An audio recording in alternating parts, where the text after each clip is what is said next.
Donc bonjour, aujourd'hui nous allons vous parler du langage clair et simple dans les communications préventives et en situation d'urgence. Tout d'abord, je vous présente mes collègues, donc Sophie Léger, Jade Lazuroy et moi-même Mélanie Saint-Pierre. Donc lors de cette présentation, nous allons tout d'abord vous parler du cas de l'acte médiatique, également des niveaux de littératie. Ma collègue Sophie va vous parler du langage clair et simple, qu'est-ce que c'est. Et enfin, Jade va également vous faire une synthèse des ouvrages consultés. On va en venir également à vous présenter 9 conseils de révision en ce qui a trait au langage clair et simple en situation d'urgence. Et finalement, on va en venir à notre conclusion. Donc, on va vous présenter un mandat et un texte lacunaire également pour les ateliers de révision. Donc, le cas de l'acte médiatique, c'est vraiment ce qui nous a amené à s'intéresser aux communications en situation d'urgence. Donc, lors de cet événement, les autorités civiles et la santé publique ont mis en place un système de communication afin de transmettre les informations primordiales aux citoyens. Toutefois, on apprend dans une étude réalisée par 2 professeurs de l'Université de Sherbrooke, Marie-Ève Carignan et Marc David, qu'à la suite de rencontres directes avec les citoyens, les autorités se sont rendues compte que ceux-ci n'étaient pas en mesure de bien comprendre certaines consignes qui étaient données dans les communiqués. Alors, par exemple, la santé publique a dû reprendre par 4 fois certains documents adressés à la population. Donc, on en est venu. La principale raison était qu'ils n'avaient pas pris en considération le faible niveau de littératie d'une bonne portion de la population. Donc, d'où l'importance de tenir compte du niveau de littératie de la population. Donc, par littératie, on parle de l'aptitude à comprendre et à utiliser l'information écrite dans la vie courante en vue d'atteindre des buts personnels, d'étendre ses connaissances et capacités. Donc, ça, c'est une définition de l'Organisation de la coopération et du développement économique. On parle de 5 niveaux de littératie. Le niveau 1, c'est vraiment le plus faible niveau. Une personne de niveau 1 est capable de lire, mais il va avoir de la difficulté à suivre des consignes simples et des indications, par exemple une prise de médicaments. Une personne de niveau 2, par exemple, va être en mesure de suivre des consignes simples, mais va avoir de la difficulté, dans le cadre, par exemple, d'un nouvel emploi, à acquérir de nouvelles compétences. Enfin, le niveau 3, c'est vraiment qu'est-ce qui équivaut là, aux compétences du secondaire 5. Et niveau 4-5, c'est plus les études supérieures. Donc, dans la population québécoise, là, 19% de la population est de niveau 1 et 34,3% est de niveau 2. Donc, quand on regarde ça, c'est plus là, de la moitié de la population québécoise là, qui aurait de la difficulté à suivre des consignes simples. Donc, je passe la parole à ma collègue Sophie. Donc, le niveau de littératie, c'est un facteur qui influence la compréhension d'un texte. Mais qu'est-ce qui arrive en situation d'urgence? En fait, c'est que sous l'effet d'un stress intense, on ne réfléchit plus normalement parce qu'on tombe en mode survie. Donc, dans un environnement spécialisé ou simplement inconnu, notre vie va dépendre des consignes de sécurité. Donc, c'est vraiment super important qu'elle soit claire et sans aucune ambiguïté. C'est dans cette optique-là qu'a été développé le plain language, ou en français, le langage clair et simple. C'est un type de rédaction qui a été inventé durant la Seconde Guerre mondiale, qui était une situation extrême, dans laquelle les instructions, justement, devaient être le plus simples possible parce que la vie des gens en dépendait. Donc, les consignes devaient vraiment être concises. Aujourd'hui, le langage clair et simple est principalement utilisé par le gouvernement dans les documents officiels parce que le gouvernement s'adresse à énormément de personnes qui ont des niveaux de littératie variés. Donc, le langage clair et simple assure la meilleure compréhension possible. En ce qui a trait à la présentation des ouvrages que nous avons utilisés, nous sommes basés principalement sur 4 sources pour rédiger judicieusement nos conseils. Donc, à la base, nous avons utilisé les notes du cours Stratégie de rédaction rédigé par Héloïse Hardy, chargée de cours à l'Université de Sherbrooke, et précisément à la séance 10, qui se nomme « Pour créer un texte lisible, cohérent et pertinent ».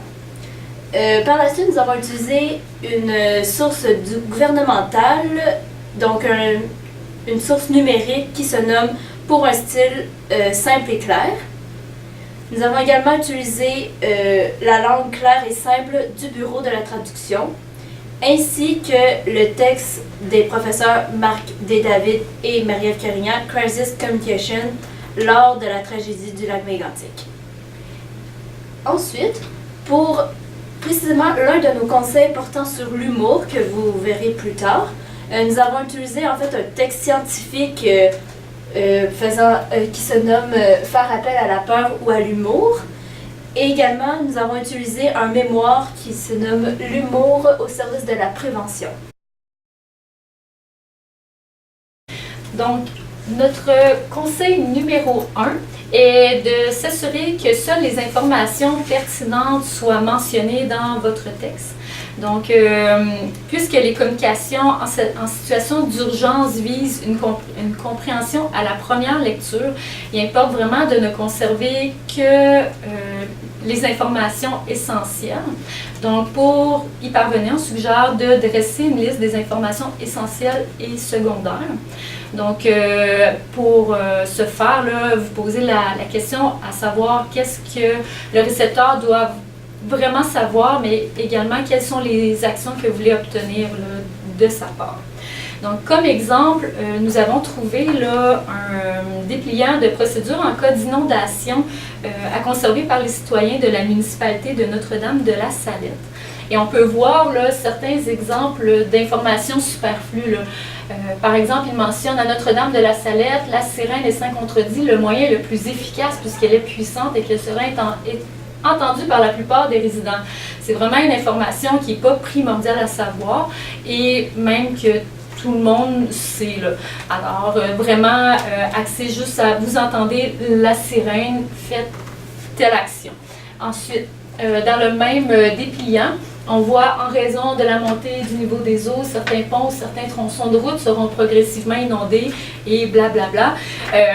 C'est pas nécessaire non plus, ça alourdit la lecture et peut même mener là, au décrochage par certaines personnes.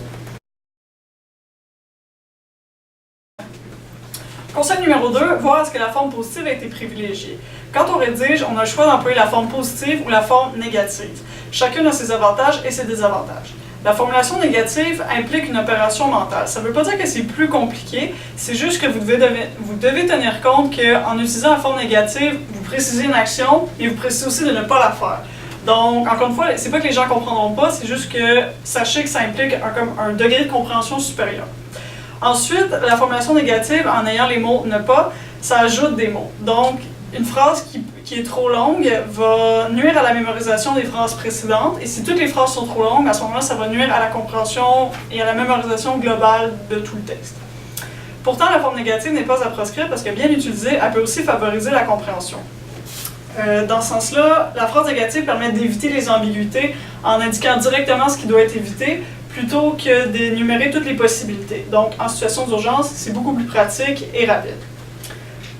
Pour vous illustrer ceci, on a deux exemples. Le premier est une mauvaise utilisation d'une tournure positive qui a été plus claire en négation. Donc, c'est une consigne en cas d'inondation dans laquelle on peut lire « monter à pied dans les étages ». Cette forme positive crée une ambiguïté parce qu'elle met l'accent sur un élément qui est secondaire. Ce qu'on suggère, c'est plutôt d'écrire « ne prenez pas l'ascenseur » parce que c'est ça qui est important de retenir puisque l'ascenseur risque d'être bloqué et donc les gens à l'intérieur risquent de rester coincés. De cette façon, la formulation positive originale exige plus de réflexion pour comprendre le but réel, tandis que la forme négative qu'on suggère limite les possibilités, donc c'est plus concis. Deuxième exemple, c'est une utilisation d'une forme négative qui serait à améliorer. Donc ça, c'est un panneau qui vient du blog Sécurité sur lequel on peut lire « Pour votre sécurité, il est interdit de monter dans une voiture ou d'en descendre lorsque le train n'est pas arrêté ». La phrase est compréhensible telle qu'elle. Ce qu'on suggère, c'est d'écrire « Il est interdit de monter ou de descendre d'une voiture, ou d'en descendre lorsque le train est en mouvement ».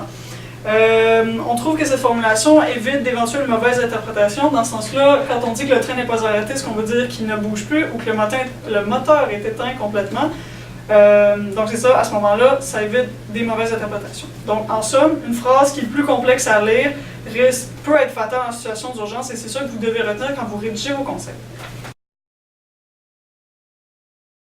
Pour le conseil numéro 3, en fait, c'est de vérifier les images et leur pertinence. En effet, en situation d'urgence, il est vraiment important, même primordial, de passer le bon message et ce rapidement. C'est pourquoi ajouter une image à l'appui peut aider à la compréhension. D'ailleurs, il est vraiment important dans les images d'utiliser une image qu'on peut comprendre dès le premier coup d'œil. Donc, pour un premier exemple, selon vous, que signifie ce pictogramme? C'est ce que je pensais. En fait, cette image n'est pas claire du premier coup d'œil et en fait, ça nous empêche de comprendre le premier sens. Dans cette image, en fait, on voit seulement une personne dans une boîte noire avec un cadenas dessus. On peut se demander de quoi il s'agit. En fait, il s'agit d'une personne accroupie dans un endroit sécuritaire. Voilà pourquoi il y a la présence du cadenas sur cette image. Donc, passons au prochain exemple. Donc, le deuxième exemple est un bon exemple d'utilisation d'une image car on peut voir qu'il est interdit de téléphoner et du premier coup d'œil, on peut savoir de quoi il s'agit. En fait, nous avons une petite suggestion à vous faire. En fait, lorsque vous choisissez une image, nous vous suggérons de faire un petit sondage auprès de votre entourage à savoir ce que les personnes pensent de votre image spontanément, seulement pour savoir s'ils véhiculent le bon message. Pour le conseil numéro 4, en fait, c'est de vérifier la longueur des phrases et de privilégier les phrases courtes. En effet, c'est important d'être concis et précis. Et en privilégiant les phrases courtes, en fait, ça aide à aérer le paragraphe. Donc, pour le premier exemple, en fait, il s'agit d'un exemple tiré de la ville de Montréal. C'est une levée de l'avis d'ébullition préventif. Comme vous pouvez le voir ici, toutes les rues sont regroupées dans le même paragraphe. Donc, il est difficile de savoir où sont les endroits touchés par rapport aux autres, car il n'y a pas de carte à l'appui, et c'est là que j'amène le troisième conseil. Donc, s'il y avait une carte à l'appui, déjà là, ça faciliterait la compréhension du message. Et c'est pourquoi, en fait, nous vous suggérons de privilégier une liste à puces, comme cette situation en cas de fuite de gaz de l'école de police, car ça permet d'aérer le paragraphe et ça permet de faciliter également la compréhension quand on peut voir chaque étape, ce qu'il faut faire dans cette situation d'urgence.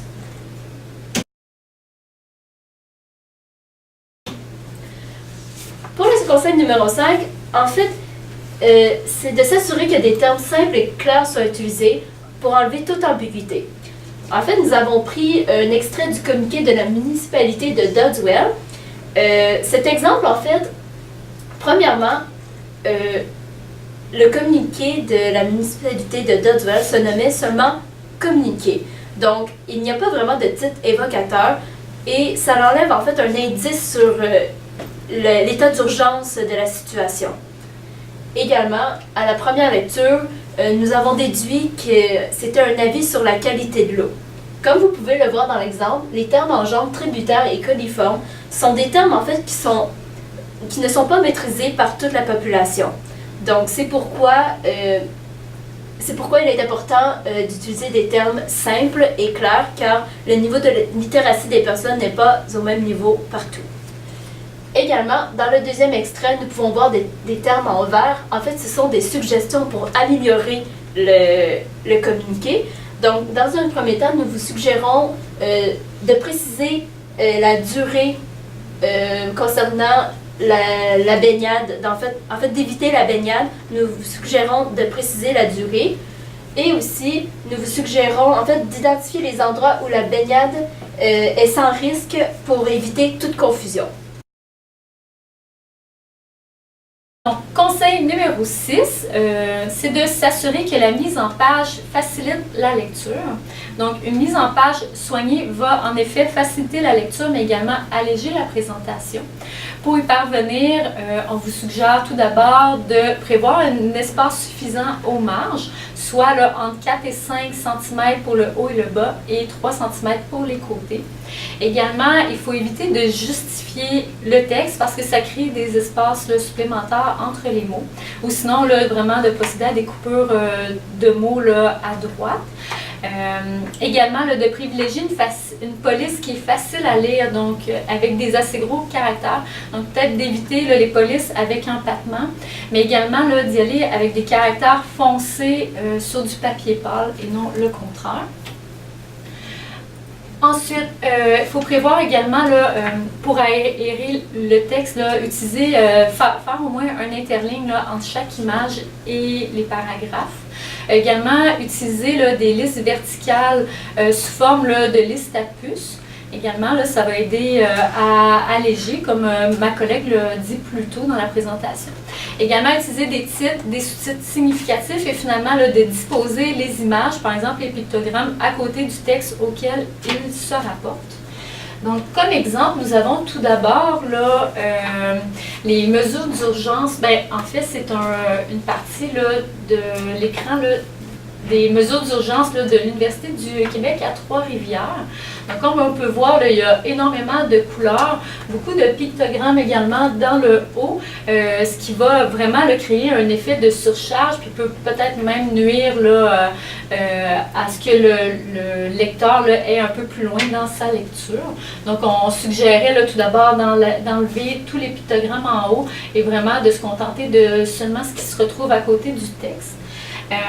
Comme autre exemple, il s'agit là, des mesures d'urgence dans le cas d'inondation présentées dans le conseil numéro 1. Donc vraiment, là, le dépliant ressemble à ça. On peut voir qu'est-ce que ça donne d'utiliser vraiment un texte justifié. Il inscrit vraiment plusieurs espaces entre les mots, ce qui va nuire à la lecture.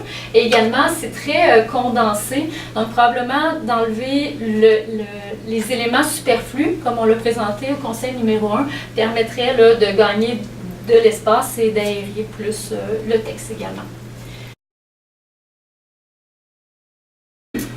Conseil numéro 7, s'assurer que le texte soit rédigé à la voix active. Un choix de rédaction à faire intéressant, c'est de privilégier la voix active plutôt que la voix passive.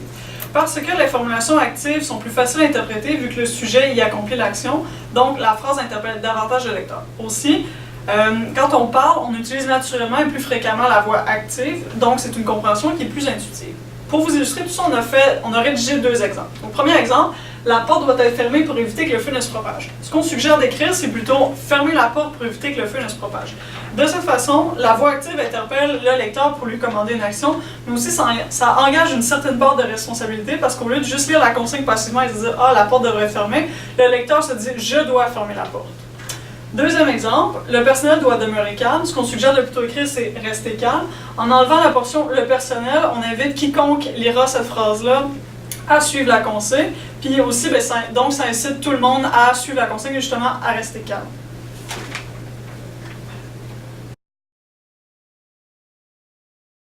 Conseil numéro 8, s'assurer que les idées soient organisées. Avant de rédiger un texte, il est primordial d'établir un plan afin que les idées soient bien organisées. On commence d'abord par déterminer l'objectif du texte. Ensuite, on identifie les idées principales.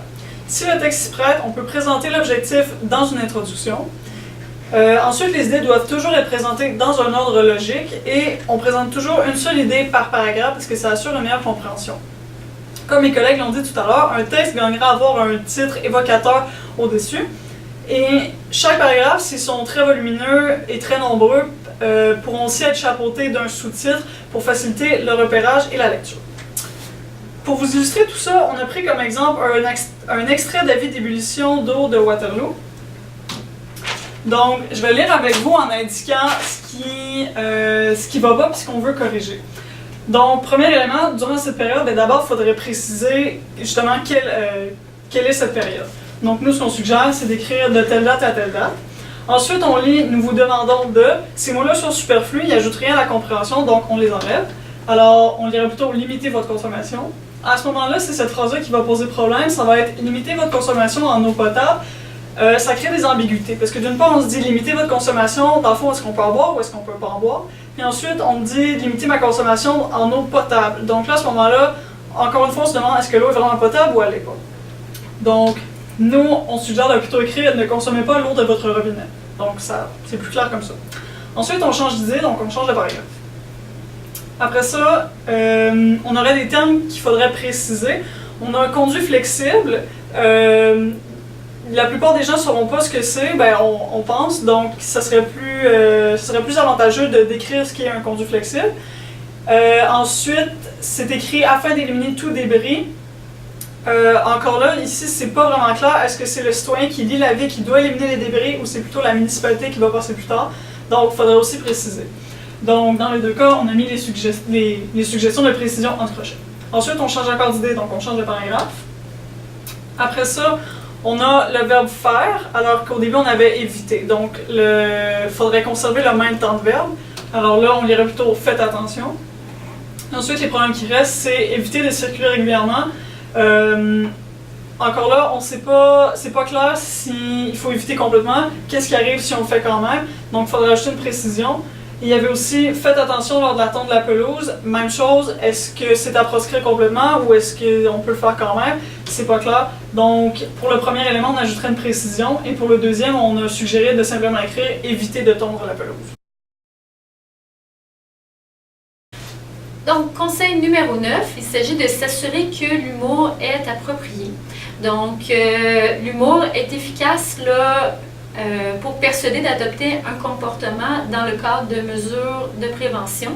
Donc, plusieurs études nous apprennent en fait que l'humour serait plus efficace que la peur dans certains contextes.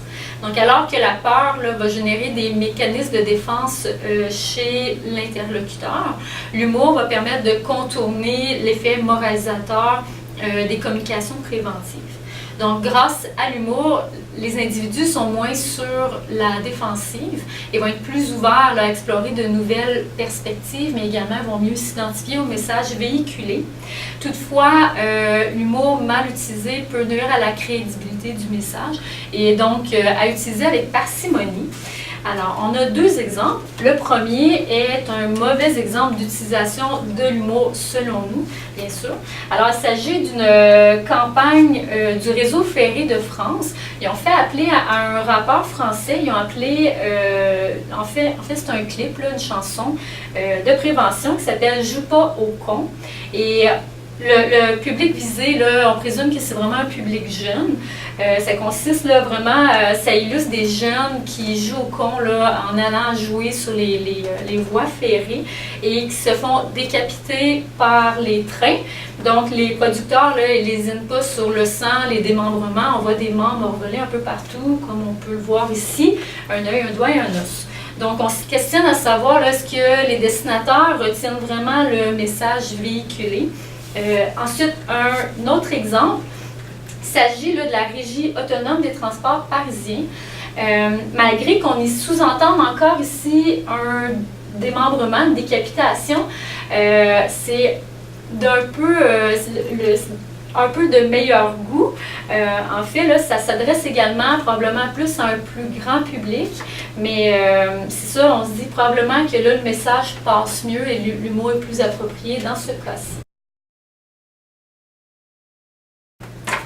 En conclusion, le langage clair est une langue qui peut sauver des vies. Rappelez-vous lors de votre prochain mandat de rédaction qu'il pourrait s'agir d'un cas de vie ou de mots. Mais plus sérieusement, aujourd'hui, ce qu'on vous a présenté, c'était des conseils par rapport à des consignes de sécurité et des mesures de prévention. Ce qu'on vous a répété, c'était qu'il est important d'être super clair parce que la sécurité et la vie des gens peut réellement dépendre de ces consignes-là. Mais ce qui serait vraiment important de retenir aujourd'hui, c'est que peu importe le type de communication, peu importe les destinataires et peu importe le niveau de littératie, c'est toujours à votre avantage d'être le plus simple et le plus clair possible. Donc, nos conseils nous amènent à vous présenter notre mandat. Donc, l'agent des communications de la municipalité de Saint-Sévère de Notre-Dame-des-Douleurs a été renvoyé pour incompétence. La directrice générale vous mandate donc pour réécrire un avis d'ébullition que l'agent en question avait préalablement écrit. L'avis doit tenir sur une page, étant donné qu'il doit être lu rapidement et qu'il va être distribué dans les commerces de la municipalité. De plus, vous devez avoir en tête que cet avis s'adresse à l'ensemble de la population du secteur et que les habitants appartiennent à diverses classes sociales et qu'ils ont différents niveaux d'éducation également. À toi. Comme il a été mentionné dans le mandat, donc il s'agit d'un avis d'ébullition d'eau. Notre texte final est un avis d'ébullition d'eau qui est parti d'un texte original mais que nous avons modifié pour illustrer l'utilité de nos conseils. Donc, nous vous remercions de votre écoute et est-ce que vous avez des questions?